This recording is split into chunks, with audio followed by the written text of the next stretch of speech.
지난번 제가 설교를 할 때에 우리가 기도를 배워야 된다라는 것들을 이야기를 했습니다. 그리고 그러면서 먼저 기도가 필요한 이유, 왜 우리가 기도해야 되는지에 대해서 생각했는데요. 그 이유가 무엇입니까? 기도는 하나님께서 우리에게 요구하시는 감사에 있어서 가장 중요한 부분이고 기본이 된다라는 것이지요. 또 우리가 하나님 앞에 은혜와 성령을 탄식하는 마음으로 쉬지 않고 간절하게 구할 때에 또한 그것에 대해서 감사하는 사람에게 하나님께서 그 은혜와 성령의 충만함을 주시기에 우리가 감사함으로 기도해야 한다라는 것을 함께 생각했습니다. 그렇다면 그러한 기도를 우리가 기도해야 될 필요가 분명히 있는데, 그러면 어떠한 태도로 기도해야 되고 또한 어떠한 내용으로 우리가 기도해야 할까요? 오늘 말씀을 함께 상고하면서 우리가 우리의 기도를 지금까지 어떻게 해왔는지를 살펴보고, 또한 우리의 기도의 모습들을 교정할 것이 있다면 교정하고 함께 생각해 봤으면 좋겠습니다.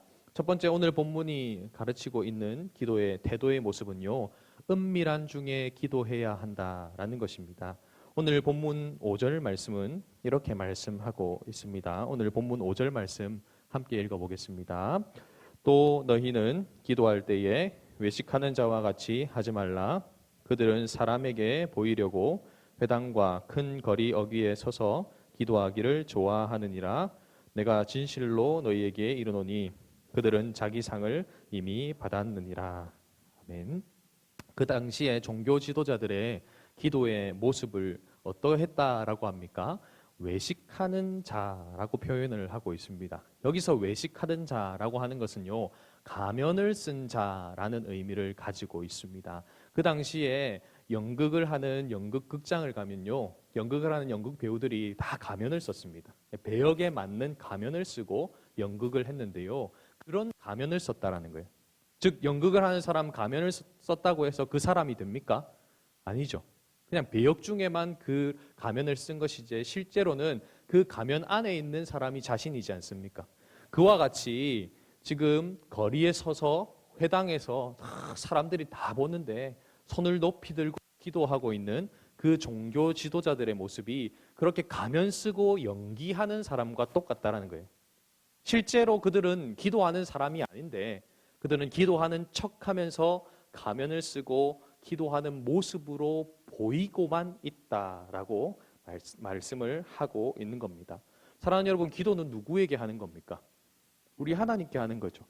우리의 아버지이신 그 하나님께, 인격이신 그 하나님께 기도하는 것 아닙니까? 사람을 의식해서 기도하는 것이 아니라 하나님 그저 그분만 바라보고 하는 것이 기도입니다. 그런데 그 종교 지도자들의 모습은 그러한 기도가 아니었습니다. 철저하게 사람을 의식하는 기도였고요, 사람과 비교하는 기도였습니다. 그래서 그들은 거리에 서서 기도를 할 때에 또한 성전에 올라가서 기도할 때 이렇게 기도했다고 합니다. 누가복음 18장 10절에 12절의 말씀을 보면요, 따로 서서 손을 높이 들고 이렇게 기도합니다. 하나님이여, 나를 다른 사람들, 토색, 불의, 간음을 하는 사람들과 같게 하지 않게 하시고 저기 기도하고 있는 저 세리와도 같지 않게 하심 너무나도 감사합니다. 나는 일회에 2번씩이나 금식하고 또 소득의 11조도 드리고 있습니다. 이렇게 소리쳐서 기도했다는 거예요. 여러분, 이게 기도인 것 같습니까? 자랑인 것 같습니까? 자랑이죠. 철저하게 자랑입니다. 그 자랑을 누구한테 하고 있는 거예요? 하나님에게 하는 게 아니고요, 그 기도하고 있는 자리에 있는 사람들한테 지금 드러내는 거예요. 나 이만큼 하고 있는 사람이다. 내가 이만큼 경건하고 내가 이만큼 기도하고 있는 그런 사람이다라고 자랑을 하고 있더라는 겁니다. 사랑하는 여러분, 기도는 하나님과 소통하는 시간입니다. 사람에게 보이는 것 아닙니다. 내가 이렇게 열심히 기도하고 있다, 이렇게 소리를 지르면서 뜨겁게 기도하고 있다는 것을 드러내는 것이 아니고 잠잠하게 기도하고 그 누구도 알아주지 않는다 할지라도 하나님이 들으시면 그만입니다 하면서 기도하는 것이 진짜 하나님과 소통하는 기도라는 것이지요. 종교 지도자들은 철저하게 교만함으로 기도했습니다. 타인보다 내가 낫다라고 여기면서 타인을 억누르는 겁니다. 내가 너희보다 나아, 좀 괜찮잖아, 이렇게 얘기하면서 기도하더라는 거예요. 기도는 자기의 부족과 비참함을 똑바로 철저하게 깨달아서 그분의 거룩하심 앞에 부복하는 겁니다. 겸손하게 엎드리는 것이 기도라는 것이죠. 그러한 종교 지도자들의 모습이 판치는 세상이었기에 우리 구주께서는 기도를 가르치면서 너희는 은밀하게 기도하라 라고 말씀하시는 겁니다. 은밀하지만 그것이 진짜 위대한 기도라고 가르치고 있다라는 것입니다. 본문 6절의 말씀을 보시면 너는 기도할 때에 내 골방에 들어가 문을 닫고 은밀한 중에 계신 내 아버지께 기도하라. 은밀한 중에 보시는 내 아버지께서 갚으시리라 라고 말씀합니다. 여기서 말하는 골방이라고 하는 것은 장소적인 개념만을 생각하면 안 됩니다. 장소적인 개념을 뛰어넘는 겁니다. 기본적으로는 장소에 있어서 사람들에게 띄지 않는 공간, 그곳에서 기도하라라고 하지만 그냥 단순하게 장소를 골방으로 정해놨다 하더라도 그 골방 문에다가 김유철 기도하고 있는 중 이렇게 적어 놓으면 내가 드러나는 거죠. 기도하는 골방을 만들었습니다. 다 이쁜 책상도, 좌식 책상도 하나 만들어 놓고 거기다 십자가 등도 하나 놔두고 성경책도 쫙 이쁘게 올려놓고 사진을 탁 찍습니다. 탁 찍어서 인스타에 올리는 거예요. 나의 기도의 골방. 그건 뭐예요? 그 기도의 골방이 아니죠. 나를 드러내고 나를 자랑하는 도구가 될 뿐이라는 겁니다. 즉 기도의 골방이라는 것은 이 모든 사람이 모여있는 자리에서 내가 기도를 하더라도 누구에게 집중하는 겁니까? 옆에 있는 사람에게 집중하는 것이 아니고 이 자리에 임하시고 함께 하시며 나의 기도에 귀를 기울이고 계시는 아버지께 집중하는 거예요.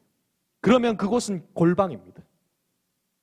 그것은 골방이에요. 그런데 내가 골방에서 기도한다 하더라도 사람을 의식하여서 내가 기도하고 있음을 드러내고 자랑한다면 그곳은 골방이 될 수 없다라는 것이죠. 사랑하는 청년 여러분, 여러분의 삶의 자리에서 정말 기도가 풍성할 수 있기를 간절히 소망합니다. 기도의 은밀한 자리가 점점 쌓여야 합니다. 그 은밀한 자리가 여러분 각자의 공간이기도 해야겠지만요.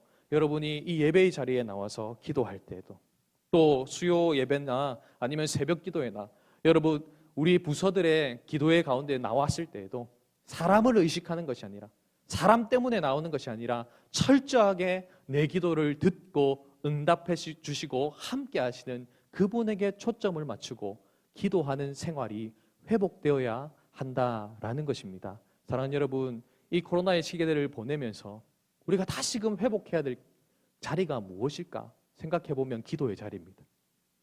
이전보다 깜짝깜짝 놀랄 때가 있어요. 수요 예배 설교하러 탁 서면요. 새벽 기도회보다 사람이 적게 올 때가 있어요. 예전에는 우리 청년부, 대학부 지체들이요. 그득했거든. 그런데 지금 없어.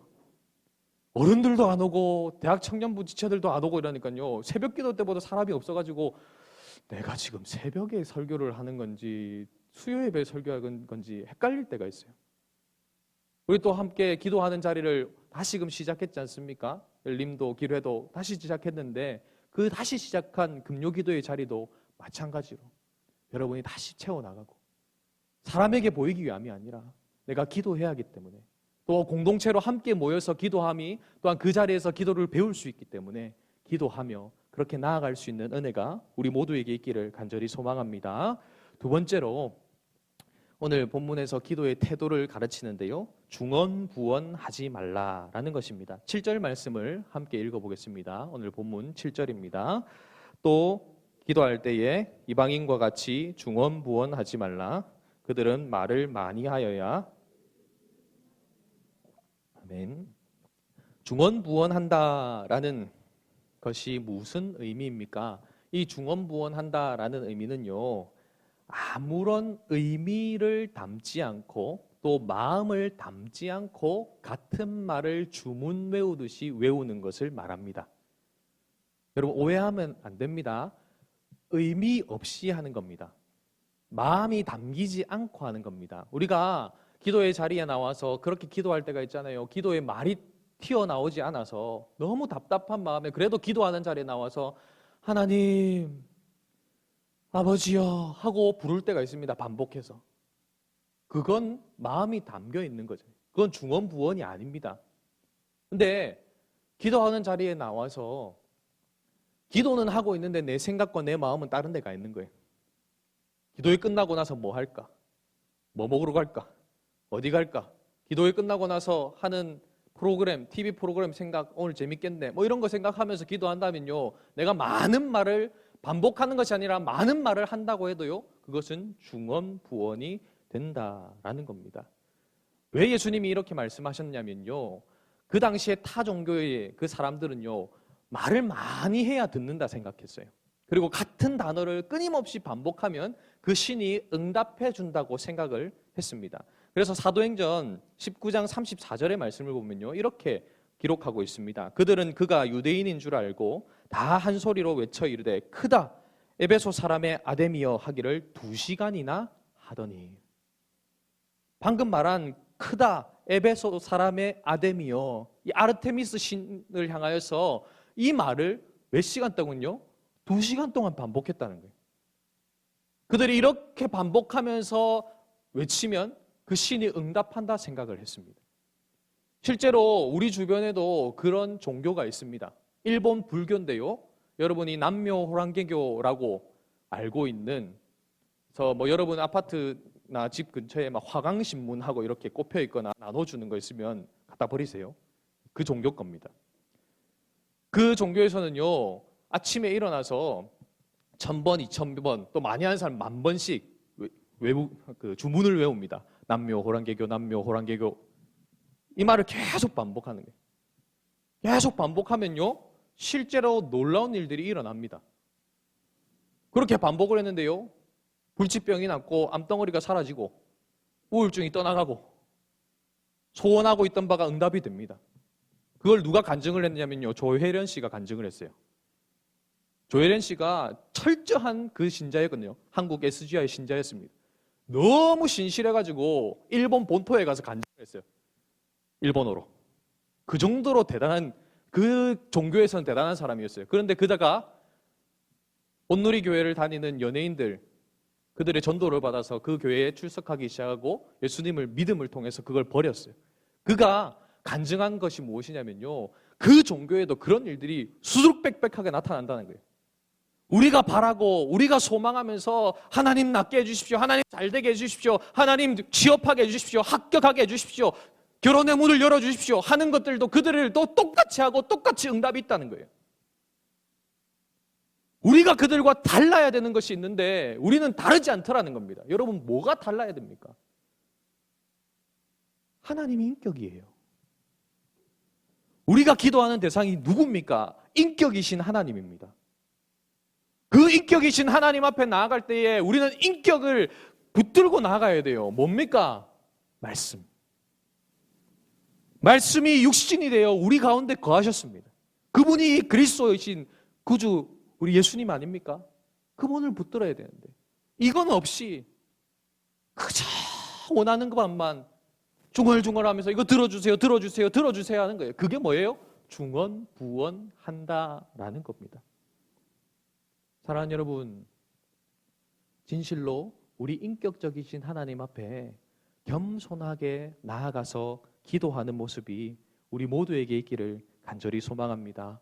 여러분, 오늘 본문에서 뭐라고 말씀하셨습니까? 8절의 말씀을 보면요, 이렇게 말씀합니다.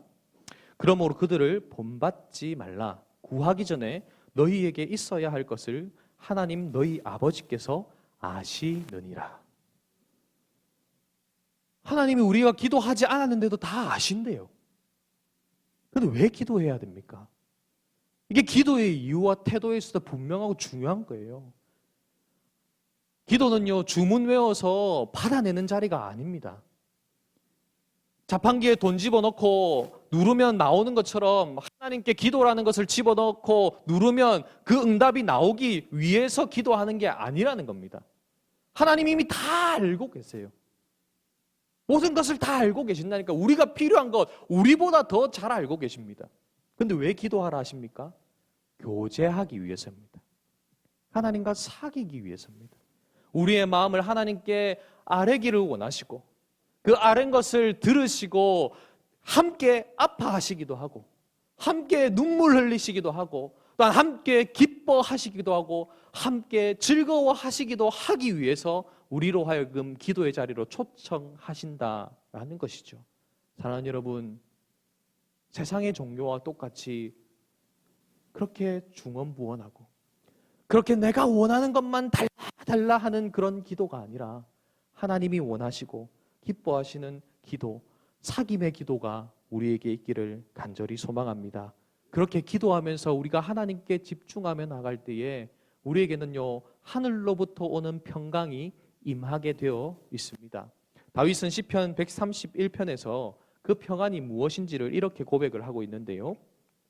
여호와여, 내 마음이 교만하지 아니하고 내 눈이 오만하지 아니하오며 내가 큰 일과 감당하지 못할 놀라운 일을 하려고 힘쓰지 아니하나이다. 실로 내가 내 영혼으로 고요하고 평온하게 하기를 젖된 아이가 그의 어머니 품에 있음 같게 하였나이다니 내 영혼이 젖된 아이와 같도다. 이스라엘아, 지금부터 영원까지 여호와를 바랄지어다. 우리를 향하여서 무엇이라고 표현하고 있냐면요, 어머니의 품에 안겨있는 젖된 아이와 같다라는 겁니다. 여기서 젖된 아이라고 하는 표현은요, 이스라엘로 치면 한 5세에서 6세 이런 나이의 아이입니다. 젖을 먹기 위해서 엄마 품에 있는 게 아니에요. 엄마에 대한 신뢰도가 충분히 쌓여있고 엄마를 너무나도 사랑하고 좋아하는 아이를 표현하고 있는 겁니다. 그 엄마 품에 안겨서 엄마를 이렇게 바라보고 있는 아이를 한번 생각해 보십시오. 그 아이가 뭘 더 바라겠습니까? 그 아이가 뭘 더 바라겠어요? 바라는 것이 아니라 그냥 그 품에 안겨 있는 것만으로도 그 아이는 만족하고 기뻐할 수 있는 것이죠. 그래서 다윗은 내 마음이 교만하지 않고 내 눈이 오만하지 않고 큰 일과 감당하지 못할 놀라운 일을 하려고 힘쓰지 않는다고 고백합니다. 그냥 그 아버지 품에, 그 엄마 품에 안겨 있는 것만으로도 좋기 때문에 그런 거예요. 우리의 기도의 시간이 그런 시간인 겁니다. 그냥 하나님 바라보면서 그분이 나를 사랑하시지, 그분이 나를 귀히 여기시지, 그분의 품에 있는 것만으로도 나는 참 기쁘지, 이것을 누리는 시간이 그 기도의 시간이 된다라는 겁니다. 주 안에서 사랑하는 청년 여러분, 여러분이 뭔가를 해서 하나님을 감동시키고 그것을 통해서 응답을 받을 거라는 기대를 버리십시오.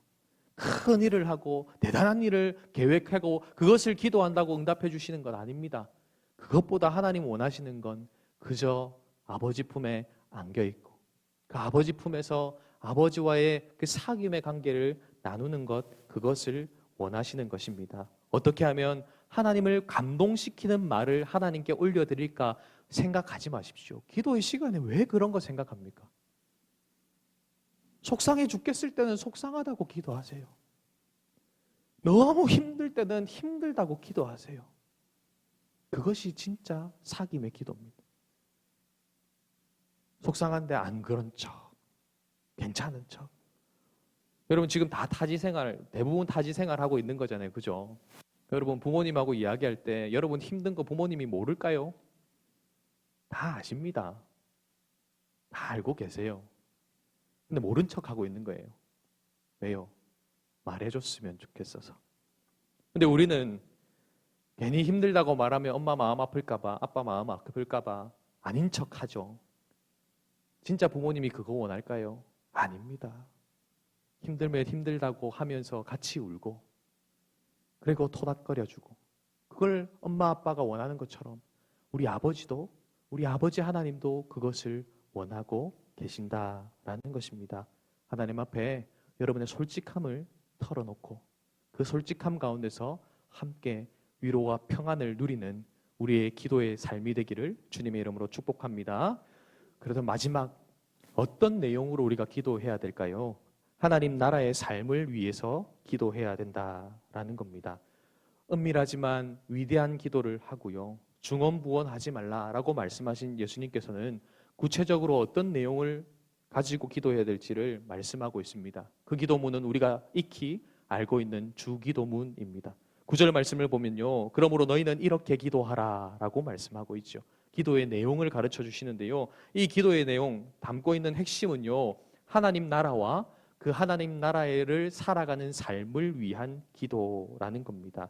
하나님 나라의 백성인 우리들이 완전하진 않지만 이미 임한 그 나라를 살아갈 때에 무엇을 추구하면서 나아가야 되느냐라는 것이지요. 여러분, 주기도문을 주문처럼 외우지 마십시오. 이 의미를 알고 마음을 담아서 하나님 앞에 기도로 올려드릴 수 있기를 바랍니다. 하늘에 계신 우리 하나님 아버지를 아버지라고 부를 수 있음에 감사하면서 그 아버지기에 더 친밀함을 가지고 그분께 나아가는 겁니다. 그리고 이름이 거룩히 여김을 받으시오며 라고 기도하죠. 그 의미는요, 하나님의 하나님 되심을 드러나기를 소망합니다 라고 하는 기도입니다. 내 삶을 통하여서, 우리 공동체를 통하여서 하나님의 하나님 되심, 하나님의 성품과 하나님의 인격과 하나님의 행하신 일들이 드러나기를 원합니다 라고 기도하는 겁니다. 나라가 임하시오며 라는 것은 하나님의 다스림과 통치가 우리의 삶을 통하여서 나타나게 하옵소서라고 하는 의미를 담고 있습니다. 그리고 하나님의 뜻이 하늘에서 이루어진 것 같이 땅에서도 이루어지다라고 하는 것은 하나님께서 하늘의 뜻을 정하시면 당연히 성취되겠지요. 그런데 그 성취가 누구를 통해서 이루어진다는 겁니까? 하나님 나라의 백성인 저와 여러분을 통해서 이루어진다라는 겁니다.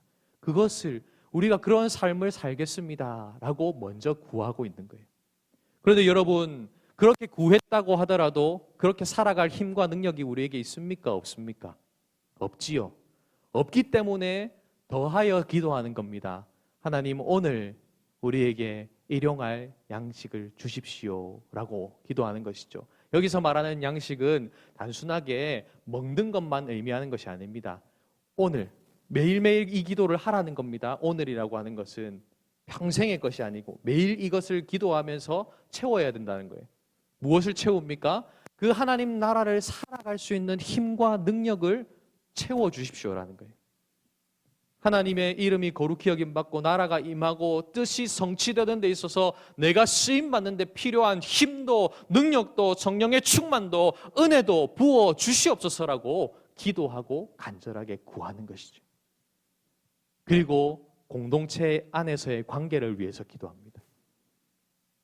우리가 우리에게 죄 지은 자를 사하여 준 것 같이 우리 죄를 사해 주십시오 라고 기도하잖아요. 그것은 내가 용서할 때 하나님이 용서해 주신다는 의미가 아닙니다. 무슨 의미냐면요, 형제 자매 간에 화평을 도모하는 삶을 내가 살아갈 것인데 그 화평을 도모하는 삶 가운데에서 하나님이 내게 베푸신 사랑과 용서가 얼마나 큰지를 깨닫게 해 주십시오라는 겁니다. 여러분, 사랑하는 거 쉽습니까? 어렵습니까? 감정적인 걸 빼고 내하고 안 맞는 사람을 사랑한다 쉽습니까? 어렵습니까? 어려워요.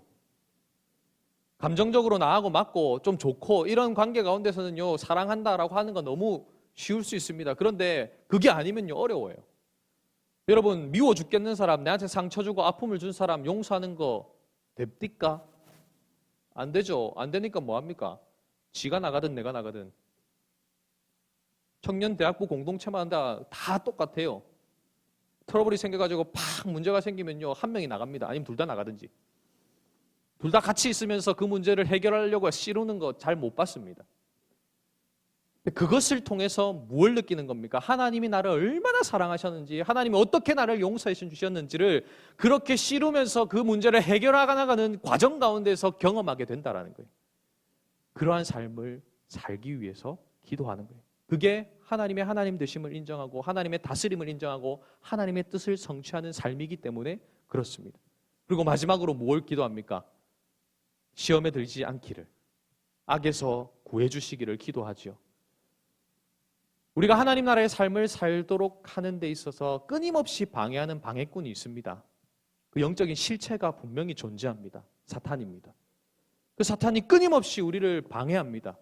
살지 못하도록 유혹하죠. 유혹거리를 줘서 넘어지도록 만듭니다. 근데 유혹을 떨쳐버리면 어떻게 합니까?